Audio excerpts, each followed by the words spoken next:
মা বলবে কিচ্ছু চাই না। বাবাকেও জিজ্ঞেস করো যে নিরলস প্রচেষ্টা করে তোমাদের জন্য, সেও বলবে কিছু চাই না। বাবা মা চায় তোমাকে আলেম হিসাবে দেখতে। এই প্রতিষ্ঠানের প্রতিষ্ঠাতাও চায় তোমরা আলেম হও, গোটা সমাজ চায় তোমরা আলেম হও, যোগ্য হও, শ্রেষ্ঠ আলেম হও। এই চাওয়াটা খুবই স্বাভাবিক, যেহেতু তুমি মাদ্রাসা শিক্ষার্থী, তুমি কোরআন পড়ছো, তুমি হাদিস পড়ছো, তুমি আরবি সাহিত্য পড়ছো, তুমি পাশাপাশি অন্যান্য সাবজেক্টেও কৃতিত্বের স্বাক্ষর রাখছো, কিন্তু তুমি কি যথাযথভাবে তোমার সময়টুকু ব্যবহার করতে পারছো? একজন শিক্ষার্থী যদি সময়ের সদ্ব্যবহার না করতে পারে, তাহলেই সে হয়তো প্রাইমারিতেই ঝরে যায়, অথবা হাই স্কুলে ঝরে যায়, অথবা ইউনিভার্সিটি পর্যন্ত যেতে পারে না। শুধু সময়ের ব্যবহার।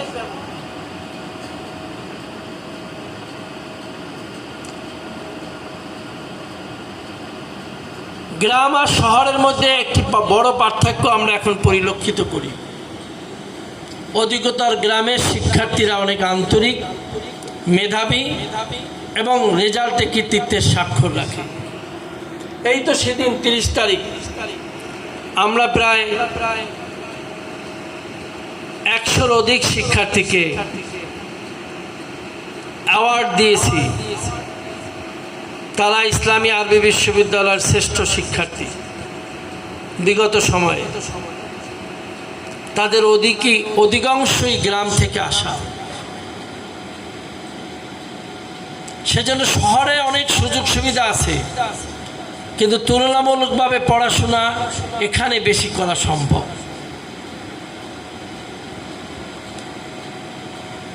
আমি যে কাজে এখানে আসছিলাম, এই প্রতিষ্ঠানটিকে আরও এক ধাপ উচ্চতায় নিয়ে যাওয়ার জন্য এই প্রতিষ্ঠানের প্রতিষ্ঠাতা একটি উদ্যোগ গ্রহণ করেছে।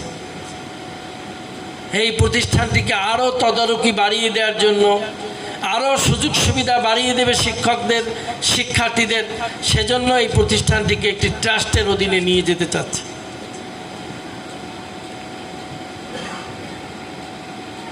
কেন করছে? তোমাদের পড়াশোনার গুরুত্ব অনুভব করছে। তোমরা জানো এই প্রতিষ্ঠান থেকে কামিল শ্রেণীতে অনার্স মাস্টার্স এই প্রতিষ্ঠানই হয়। এটি তার আকাঙ্ক্ষা, এটি তার চেষ্টা। এই চেষ্টার সফল জায়গায় যেতে হলে সিনিয়র শিক্ষার্থী 6 থেকে উপরের ক্লাসের সকল শিক্ষার্থীকে বলছি, তোমাদের উচিত এই প্রতিষ্ঠানের প্রত্যেকে এক একজন অ্যাম্বাসেডর হওয়া। মানে এই প্রতিষ্ঠানের ঝান্ডা, পতাকা তোমাদের হাতে থাকবে। অপরাপর প্রতিষ্ঠানের শিক্ষার্থীদের কাছে বলতে হবে যে এই প্রতিষ্ঠানের কি কি সুযোগ সুবিধা আছে।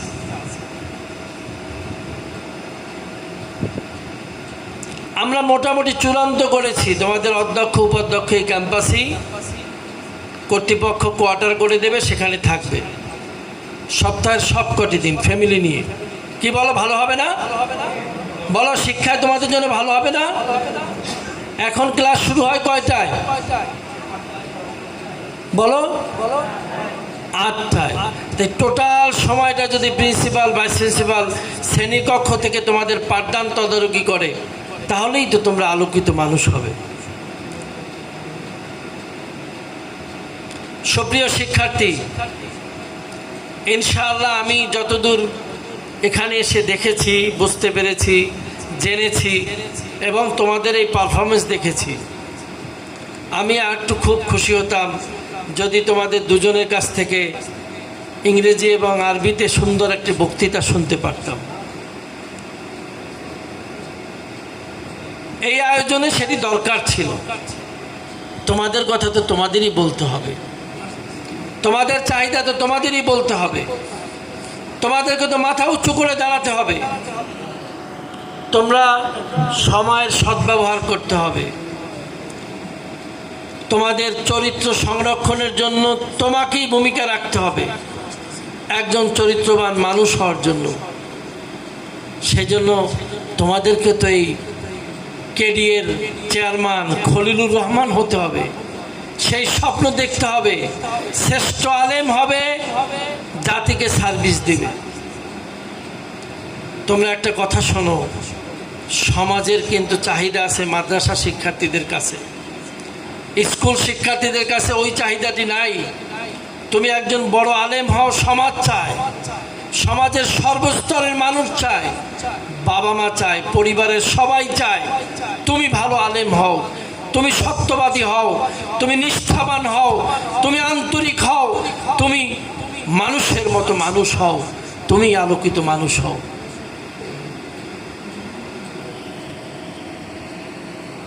তুমি যেন আমার জানাজা পড়াতে পারো, তুমি যেন জুমার খুতবায় খুতবা পড়াতে পারো, তুমি যেন ঈদের নামাজ পড়াতে পারো, তুমি যেন আমার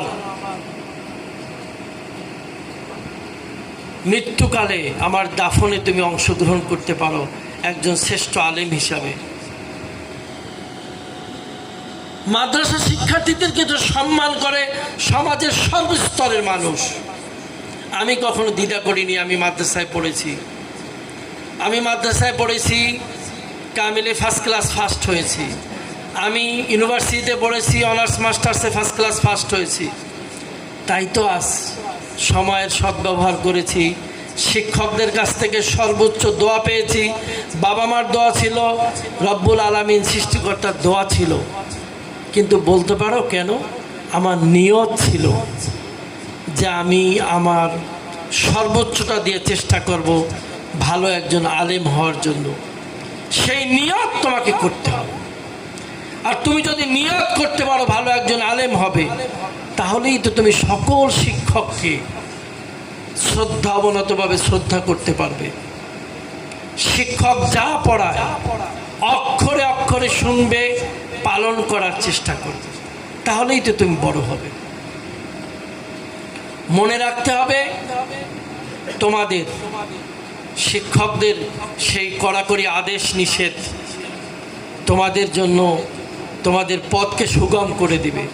যে শিক্ষক যত বেশি কড়া, তুমি তোমার কর্মজীবনে গেলে ওই শিক্ষকের কথাই বেশি বেশি মনে পড়বে, যে তোমাকে বারবার তাড়া করতো, এই তুমি দেরিতে আসছো কেন, কেন তুমি পড়া পারোনি, কেন হোমওয়ার্ক করে আসোনি, কেন তোমার রেজাল্ট খারাপ হয়েছে। এই কথাগুলো বলে যদি তোমাকে কোনো শিক্ষক ভর্ৎসনা দেয়, মনে করবে ওই শিক্ষকই প্রকৃত শিক্ষক তোমার জন্য। সেজন্য আমি সম্মানিত শিক্ষক মণ্ডলীদেরকে বলতে চাই, আপনারা তো অনেক যোগ্য, আপনারা ধর্মীয় শিক্ষায় শিক্ষিত, জেনারেল শিক্ষায় শিক্ষিত, আপনারা এখানে দায়িত্ব পেয়েছেন। আপনারা যদি 5 ওয়াক্ত নামাজ, রোজা, হজ, যাকাত এই ইবাদতগুলোর মতো এই পেশাকে, পাঠদানকে, শিক্ষকতাকে যদি ইবাদত মনে করতে পারেন, তাহলে হতে পারে আপনারও নাজাতের উসিলা হবে এই শিক্ষকতা। সেজন্য আসুন না, আমাদের শিক্ষার্থীদেরকে যোগ উপযোগী করে গড়ে তুলুন, তাদেরকে বিজ্ঞান মনস্ক করেন, তাদেরকে এই যুগের সাথে খাপ খাইতে পারে সেই এডুকেশনগুলো দেন। আমি বারবার তাকাচ্ছিলাম এদিকে ওইদিকে, যে কোথাও একটি দেয়ালিকা দেখা যায় কিনা শিক্ষার্থীদের। আমার চোখে পড়েনি, শিক্ষার্থীরা একটা দেয়ালিকা করতে পারেনি, আরবিতে, ইংলিশে, বাংলায়। ওই যে ওই দেয়ালিকাটা না, এখানে যারা খুব মেধাবী তারাই ওখানে লেখা জমা দিবে, তাদের লেখাটাই সিলেকশন হবে, তার লেখাটা পড়েই অন্যরা জ্ঞান আহরণ করবে। এই তো জ্ঞানের একটা চারণভূমি নাই। এই তো এইমাত্র দেখলাম একজন শিক্ষিকা চমৎকার করে একটি মানপত্র পড়ল। অবশ্যই এখানে সেই ধরনের যোগ্য শিক্ষক আছে, একটু অনুপ্রেরণা দেওয়া দরকার, একটু উৎসাহ দেওয়া দরকার আমাদের শিক্ষার্থীদের। ওদের চোখে মুখে না অনেক স্বপ্ন, ওরাও বড় হতে চায়, ওরাও বড় হয়ে আমার মতো একজন ভাইস চ্যান্সেলর হতে চায়, ওরাও কেডিএর খলিলুর রহমান হতে চায়। তৈরি করবেন তো আপনারা, তো আপনাদের দিক নির্দেশনা না হলে হবে না। সেজন্য এই কার্যক্রমগুলো নিয়মিত করতে হবে। নিয়মিত ইনকোর্স পরীক্ষা নেওয়া, নিয়মিত টেস্ট পরীক্ষা নেওয়া, নিয়মিত ফাইনাল পরীক্ষা নেওয়া, ছাত্রদেরকে যাচাই করা, বারবার ঝালাই করে করে করে তাদেরকে তৈরি করা। তাহলেই এই মাদ্রাসা আবার তালিকায় আসবে শ্রেষ্ঠ মাদ্রাসা হিসাবে। এই মাদ্রাসার শিক্ষার্থী হবে শ্রেষ্ঠ শিক্ষার্থী। কি এই আশাটা করতে পারি না? আমি এই প্রতিষ্ঠানটিকে ট্রাস্টে উন্নীত করব। তোমরা একটা কথা দিতে পারো, প্রত্যেকে একজন করে শিক্ষার্থী চাইবে, যে ফাজিল আলিম শ্রেণীতে এখানে শিক্ষার্থী ভর্তি হলে হোস্টেলে থাকা ফ্রি, টাকা লাগে না। টাকা লাগে না কি? খাওয়ার টাকা লাগে? আল্লাহু আকবার, খাওয়াও ফ্রি। কি রাজি নাই? শোনা যায় না, কি রাজি? কি করবা জানো তোমরা, বলো তো?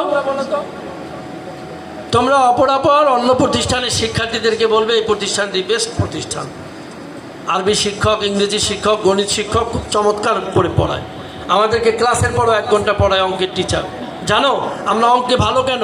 আমাদের ওই টিচার খুব আন্তরিক। আমরা আরবিতে কেন ভালো? আসো তোমরা, তোমাদের সাথে আমরা কম্পিটিশন করি, দেখো আমরা ভালো না তোমরা ভালো। এই প্রতিযোগিতা সরিয়ে দিতে হবে। তুমি যে পারো, তুমি যে বেস্ট, সেটা তোমার প্রমাণ রাখতে হবে কোনো কাজের মাধ্যমে। দেয়ালিকা করতে হবে। কতদিন লাগবে দেয়ালিকা করতে বলো? কতদিন লাগবে দেয়ালিকা? একটা হাতে লেখা দেয়ালিকা। কি ম্যাডামরা আপনারা সহযোগিতা করবেন না? সহযোগিতা করবেন না? কয়দিন লাগবে? ভাইস প্রিন্সিপাল করি ওদের দেয়ালিকা করবে, ওরা খরচ দেবেন আপনি। কয়দিন লাগবে? 15 দিন। ছবি তুলে পাঠাবেন তো? হ্যাঁ, নাহলে কিন্তু ফাইল আটকে যাবে আবার। এবার আপনাদের ফাইলও আটকেবে যদি আপনারা এখানে না থাকেন। এখানে না থাকলে কিন্তু আপনাদের বেতনের ফাইল আটকে যেতে পারে। তো বলছি, সরকারের একটি প্ল্যান আছে, বলবো প্ল্যানটি বলবো। নির্বাচনী ইশতেহারে বলেছেন ক্লাইমেট এফেক্ট বলতে একটা কথা তোমরা শুনেছো, ক্লাইমেট চেঞ্জ হচ্ছে, বিদায় আবহাওয়াটা খুব রুক্ষ, উষ্ণ, বেশি গরম, খরতাপ। সত্যি না? খুব গরম লাগে, ফ্যানের বাতাসে ঠান্ডা বোঝা যায় না। এর কারণ হলো বৃক্ষ যা ছিল বড় বড়, এটা কেটে কোনো না কোনোভাবে অর্থনৈতিক সংকট নিরসন করেছে ব্যক্তি, সমাজ, রাষ্ট্র। সেজন্য প্রত্যেক শিক্ষার্থী এবছর একটি করে গাছ বপন করবে। তাহলে প্রতি বছর 5 কোটি গাছ, আগামী 5 বছরে 25 কোটি গাছ শিক্ষার্থীদের দিয়ে সরকার লাগাবে। অর্থ দিবে হলো প্রতিষ্ঠান প্রদান, এবং তোমরা নিজ উদ্যোগে একটি গাছ, ভালো গাছ না? আজকেও আমরা বৃক্ষরোপণ করব। তোমরা সবাই রাজি আছো? ছেলেরা একটু দাঁড়িয়ে আমার সাথে কমিটমেন্ট করো। এইভাবে হাত বাড়াও যে আমরা প্রত্যেকে এইভাবে আল্লাহকে শপথ করে বলছি একটি ভালো কাজ করব। 5 ওয়াক্ত নামাজের পাশাপাশি নিজেকে ভালো মানুষ হিসেবে তৈরি করার জন্য, এই বিশ্ববাসীকে ক্লাইমেট থেকে সুন্দর একটি পরিবেশে নিয়ে আসার জন্য এবছর কমপক্ষে একটি করে বৃক্ষরোপণ করব। নিজের উদ্যোগে রাজি আছি? সবাই রাজি? এবং আগামী বছরও করব। বসো। আমার ওই মেয়ে শিক্ষার্থীদেরকে দাঁড়াতে বলিনি, তারপর দাঁড়িয়েছে, ওরা কিন্তু আগ্রহী। আমরা প্রায় 50 জন মেয়ে শিক্ষার্থীকে এবছরে অ্যাওয়ার্ড দিয়েছি। বুঝতে পারছো? তোমাদেরকে ঠকিয়ে দেবে কিন্তু ওরা কিন্তু পড়াশোনায় ভালো, আন্তরিক এবং খুব সিরিয়াস। এবং তোমার যে ছোট ভাই, তোমার যে ছোট বোন, তোমার সবচেয়ে যে আদরের ভাইটা, ওর জন্য একটা বৃক্ষরোপণ করো। তোমরা যারা 6 থেকে উপরে পড়ো, বুঝাতে পারছি না? তাহলে 2টো গাছ হবে, তাহলে আমাদের 5 কোটি হয়ে যাবে। বুঝতে পারছো? তাহলে এই দেশে যে শিক্ষার্থী আছে প্রায় 5 কোটি হবে যদি 2টো করে গাছ তোমরা রোপণ করো।